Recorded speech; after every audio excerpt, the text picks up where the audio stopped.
अस्सलाम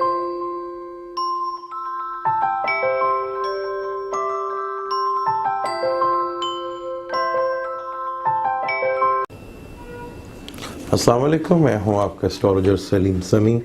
आज फिर हमने टॉपिक पे बात करेंगे। आज का जो टॉपिक है वो मैच मेकिंग के ऊपर है। मैच मेकिंग में हम आज दो योग पे ऊपर बात करेंगे। एक जो है नाड़ी दोष और दूसरा जो है तारा योग पे बात करेंगे। पहले हम नाड़ी पे बात करते हैं कि नाड़ी योग क्या होता है और इसको एस्ट्रोलॉजी में कैसे देखा जाता है और मैच मेकिंग के दौरान इसकी अहमियत क्या है। मैच मेकिंग में एक तो सबसे बड़ी प्रॉब्लम ये है कि जब हम कहते हैं कि जी हमारे 36 में से 28 गुण मिल गए, 30 गुण मिल गए, उसके बावजूद भी वो तलाक हो गई। मैच मेकिंग जो है वो गुण मिलान जो है यही चैप्टर नहीं है, ये बहुत बड़ा चैप्टर है जिसको पूरी तफसील और डिटेल से देखा जाता है।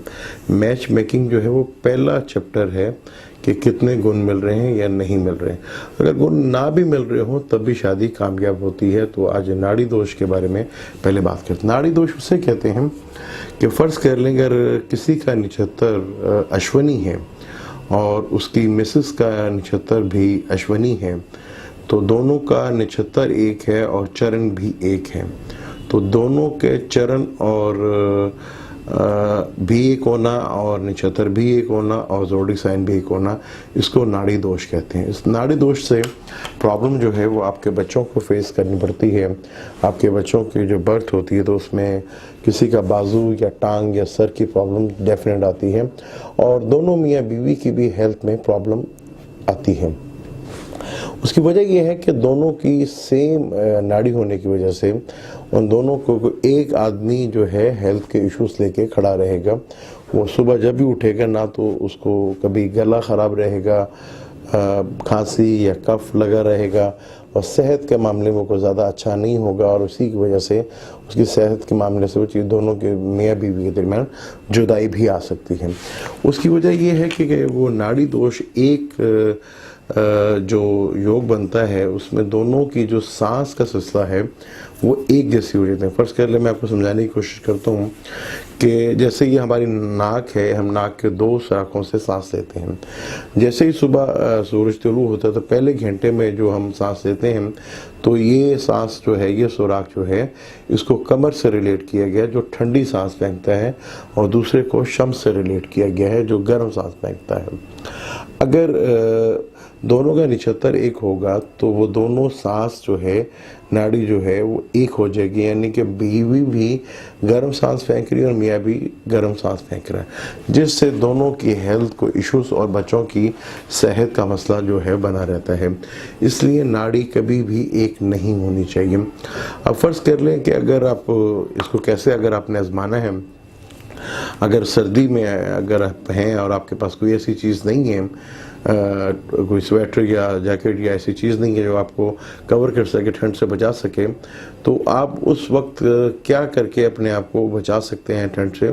तो अगर आप ये हिस्सा जो है अगर बंद कर देंगे, जो शम्स का हिस्से से खोल यहाँ से सांस देंगे तो आप देखेंगे आपके अंदर सर्दी का मुकाबला करने की हिम्मत पैदा हो जाएगी और आपको सर्दी जो है वो कम लगना शुरू हो जाएगी, बल्कि आप सर्दी का उस वक्त जो है सॉल्यूशंस निकाल लेंगे, क्योंकि यहाँ से जो है शम्स की जो है वो यहाँ से गर्म सांस हम लेते हैं। इसलिए नाड़ी दोष एक नहीं होनी चाहिए। नाड़ी दोष जो है वो अलग अलग होने चाहिए, चरण डिफरेंट हो जाए, बेशक नक्षत्र एक हो जाए लेकिन चरण उसके डिफरेंट होने चाहिए। अब सॉरी अब हम तारा योग की बात करते हैं। तारा योग फ़र्ज़ कर लें किसी का सेम ज़ोडिक साइन है, सेम नक्षत्र है, लेकिन उसके चरण डिफरेंट हैं, नक्षत्र के चरण डिफरेंट हैं। जो मियाँ है उसका चरण जो है वो एक है और बीवी है उसके चरण 2 या 3 है, तो ये बहुत बड़ा गैप आ जाएगा। 3 डिग्री 20 दकीके का गैप आ जाएगा। ये बहुत बड़ा गैप है और इसको आइडियल कपल्स माना जाता है। ये ज़िंदगी का अच्छी ज़िंदगी गुजारते हैं और ये बहुत अच्छी ज़िंदगी, बेहतर ज़िंदगी इनकी गुजरती है अगर चरण भी डिफरेंट हो तो। और एक अच्छे हालात में भी एक दूसरे का साथ देते हैं और बुरा वक्त में भी ये अपनी ज़िंदगी को बहुत अच्छी तरीके से गुजारते हैं। ये दोनों मियाँ बीवी कम दोस्त बन के अपनी ज़िंदगी ज़्यादा अच्छी गुजारते हैं। कभी भी आपको शादी जो है वो तीसरे नक्षत्र, पाँचवें और सातवें नक्षत्र से शादी नहीं करनी चाहिए। फर्स्ट कर लें, अगर आपका अश्विनी नक्षत्र है जो बुर्ज हमल में आता है, तीसरा नक्षत्र जो है वो कृत्तिका का बनेगा जो शम्स का नक्षत्र है, और पांचवा नक्षत्र जो है वो मार्स का बनेगा और सातवां नक्षत्र जो है वो जुपिटर का बनेगा अगर केतु नक्षत्र है।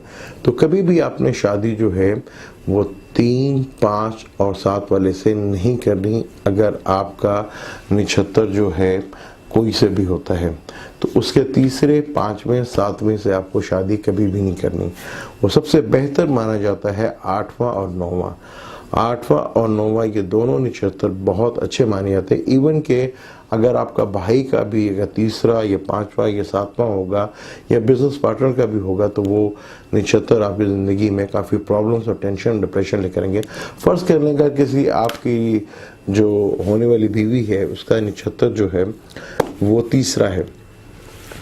अब वो जो अगर आपकी ज़िंदगी में आ गई है तो वो किसी ना किसी तरीके से आपसे शादी तो कर लेगी, लेकिन वो सारी ज़िंदगी आपसे रवेंज लेती रहेगी कि जब भी आपने कभी उसको कहीं बेइज्जती या उसकी इंसल्ट की थी, वो इंसल्ट का अपना सारी ज़िंदगी आपसे बदला लेती रहेगी और आपको सारी ज़िंदगी पिंच करती रहेगी और आप सारी ज़िंदगी तंग रहेंगे कि मैंने किस औरत से शादी कर ली।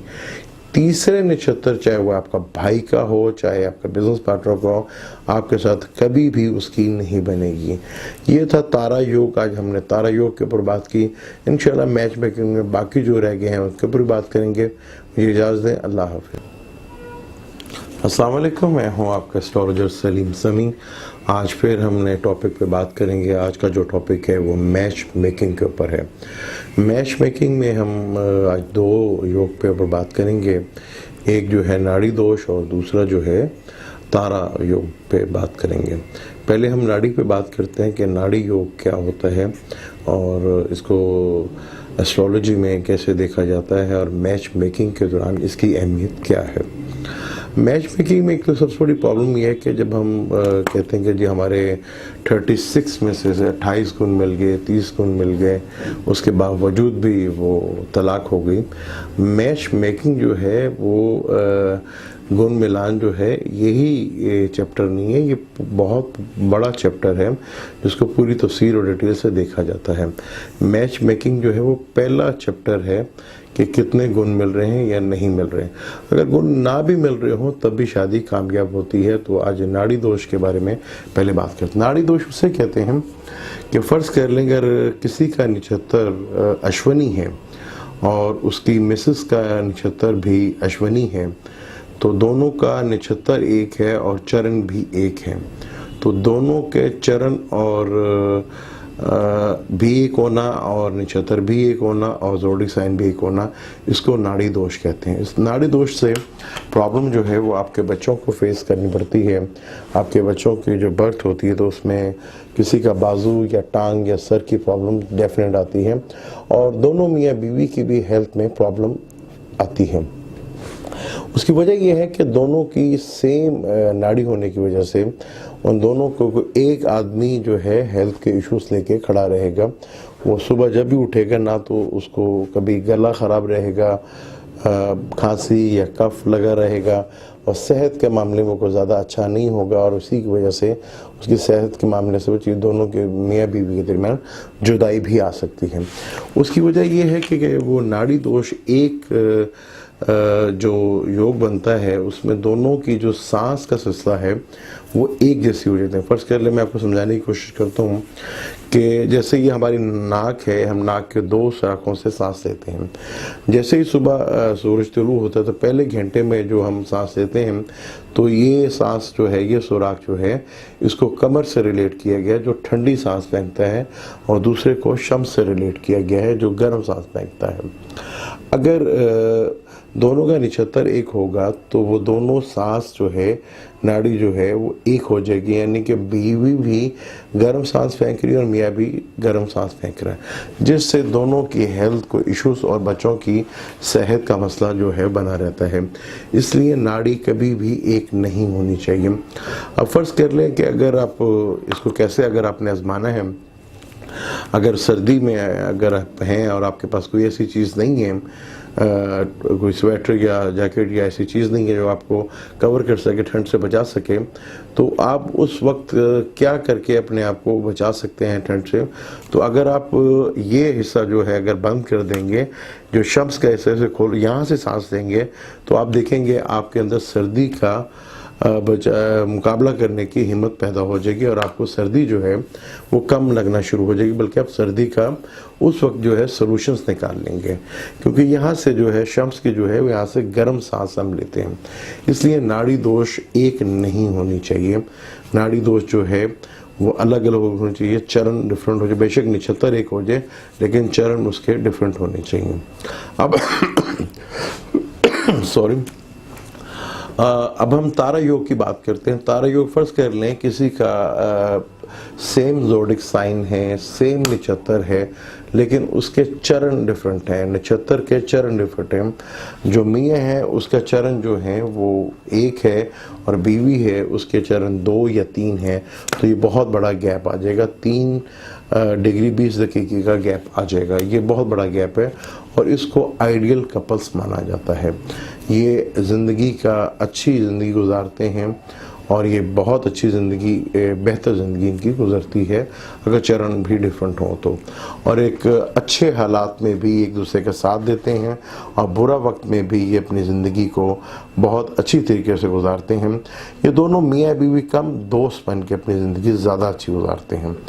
कभी भी आपको शादी जो है वो तीसरे नक्षत्र, 5वें और 7वें नक्षत्र से शादी नहीं करनी चाहिए।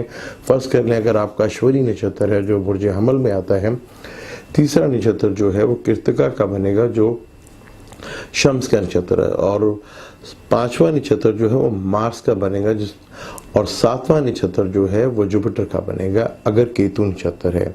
तो कभी भी आपने शादी जो है वो 3, 5 और 7 वाले से नहीं करनी। अगर आपका नक्षत्र जो है कोई से भी होता है तो उसके तीसरे, 5वें, 7वें से आपको शादी कभी भी नहीं करनी।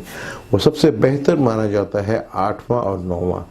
8वां और 9वां ये दोनों नक्षत्र बहुत अच्छे माने जाते हैं। इवन के अगर आपका भाई का भी अगर तीसरा या 5वां या 7वां होगा या बिजनेस पार्टनर का भी होगा तो वो नक्षत्र आपकी ज़िंदगी में काफ़ी प्रॉब्लम्स और टेंशन, डिप्रेशन लेकर आएंगे। फ़र्ज़ कर लेंगे किसी आपकी जो होने वाली बीवी है उसका नक्षत्र जो है वो तीसरा है, अब वो जो अगर आपकी ज़िंदगी में आ गई है तो वो किसी ना किसी तरीके से आपसे शादी तो कर लेगी, लेकिन वो सारी ज़िंदगी आपसे रवेंज लेती रहेगी कि जब भी आपने कभी उसको कहीं बेइज्जती या उसकी इंसल्ट की थी, वो इंसल्ट का अपना सारी ज़िंदगी आपसे बदला लेती रहेगी और आपको सारी ज़िंदगी पिंच करती रहेगी और आप सारी ज़िंदगी तंग रहेंगे कि मैंने किस औरत से शादी कर ली।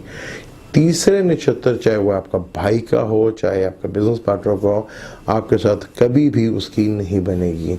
ये था तारा योग। आज हमने तारा योग के ऊपर बात की। इंशाल्लाह मैच मेकिंग में बाकी जो रह गए हैं उसके ऊपर बात करेंगे। मुझे इजाज़त दें। अल्लाह हाफ़िज़।